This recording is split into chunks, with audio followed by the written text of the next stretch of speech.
prezadas crianças, prezada mãe, prezada irmã, louvado seja nosso Senhor Jesus Cristo, para sempre seja louvado, e nossa Mãe Maria Santíssima. Depois da cura do aleijado que pedia esmolas na porta do templo, os apóstolos são interrogados diante do Sinédrio. Em nome de quem? Com que autoridade eles fizeram tal milagre?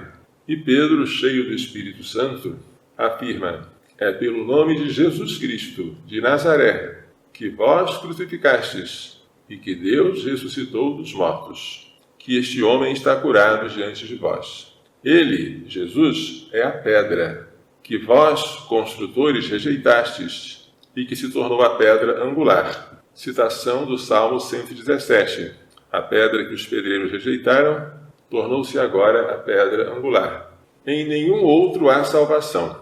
Não existe debaixo do céu outro nome dado aos homens pelo qual possamos ser salvos.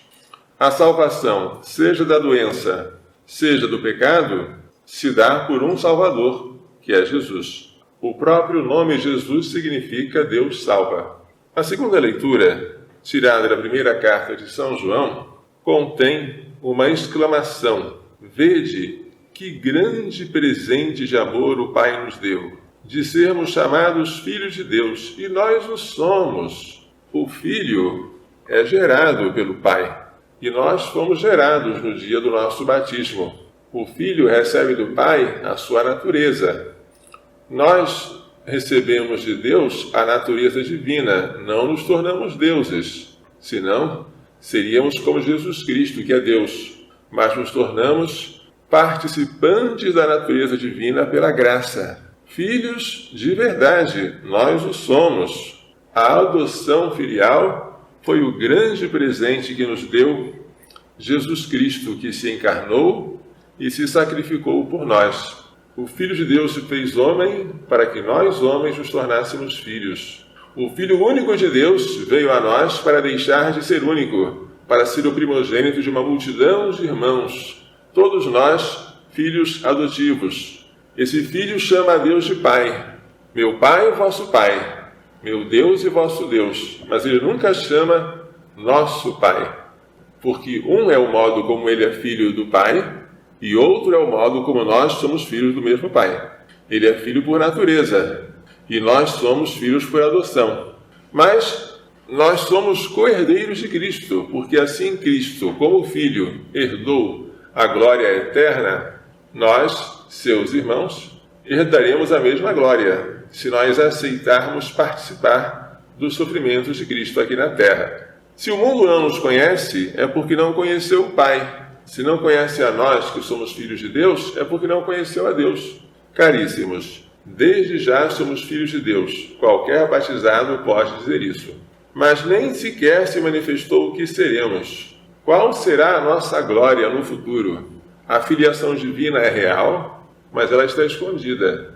Ninguém vê a graça santificante que nós possuímos. Ela é um tesouro, mas oculto. Precisa manifestar-se. Quando Jesus se manifestar, seremos semelhantes a Ele, porque o veremos tal como Ele é. Quando o Senhor vier na sua glória, corpo e alma gloriosos, com a sua humanidade gloriosa, nós também seremos gloriosos com Ele, pela nossa ressurreição. Mas a glória que nos será dada com a nossa ressurreição é uma simples consequência do estado atual de filhos de Deus, de portadores da graça santificante. Este presente é grande, por isso São João exclama: vede que grande presente de amor nos deu o Pai. O Evangelho traz hoje uma parte do Sermão do Bom Pastor, do capítulo 10 de São João.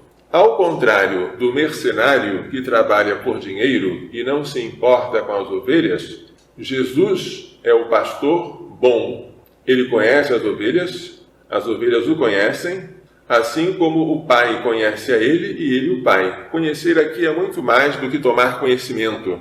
Conhecer quer dizer experimentar, estar presente, amar. Dou minha vida pelas ovelhas. O amor deste pastor pelas ovelhas chega ao ponto de morrer por elas. Isso é demais para um pastor. Um pastor, qualquer criador de gado, Por maior que seja o cuidado que ele tenha com o rebanho, ele não morre pelo rebanho, porque o rebanho é feito de animais e ele é uma pessoa humana.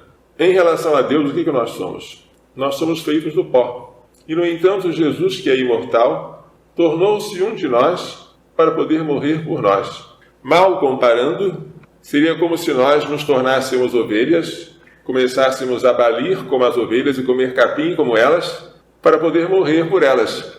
É uma humilhação, uma grande humilhação, é um esvaziamento de si que o Filho de Deus aceitou por amor ao Pai e por amor a nós.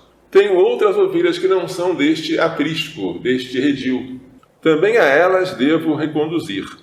Elas escutarão minha voz, e haverá um só rebanho e um só pastor. Esta é a nossa esperança. A Igreja Católica, um dia, será aquilo que o seu nome significa, universal. Será de todos. Por isso o Pai me ama, porque dou minha vida para depois recebê-la novamente.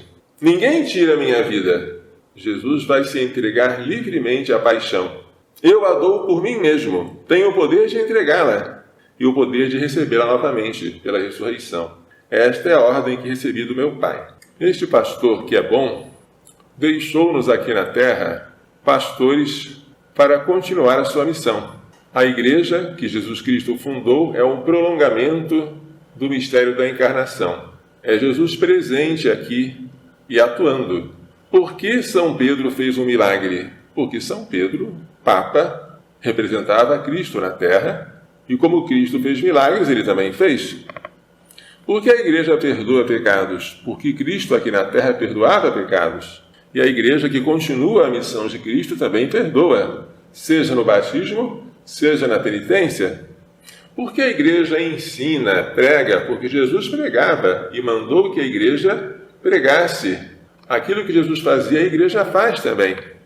Jesus vive na sua igreja. Diz aos apóstolos: quem vos ouve, a mim ouve. Quem vos rejeita, a mim rejeita. E quem me rejeita, rejeita aquele que me enviou.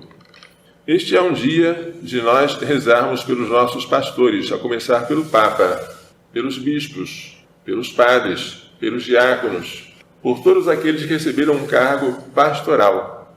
O julgamento deles será severo, porque eles terão que responder por si e pelo rebanho que lhes foi confiado. O que devemos fazer? Rezar por eles, dar a eles a nossa obediência e pedir ao Senhor que nunca nos faltem bons pastores, que nós possamos seguir com segurança. Também nós temos pessoas sob o nosso cuidado, sob a nossa guarda. Todos aqueles que nos seguem de alguma maneira pertencem ao número daqueles pelos quais teremos que prestar contas. Os pais têm que prestar contas a Deus pelos filhos, os professores pelos alunos, os patrões pelos empregados. Aqueles que são admirados têm que prestar conta pelos seus admiradores. Qual é o grande perigo? É de nós causarmos escândalo. Por nosso mau exemplo, as pessoas deixarem de seguir a Deus, a quem nós deveríamos seguir, e se dispersarem. O pecado de alguém que foi colocado à frente de uma comunidade é grande. E quanto mais nós formos elevados, mais devemos tremer.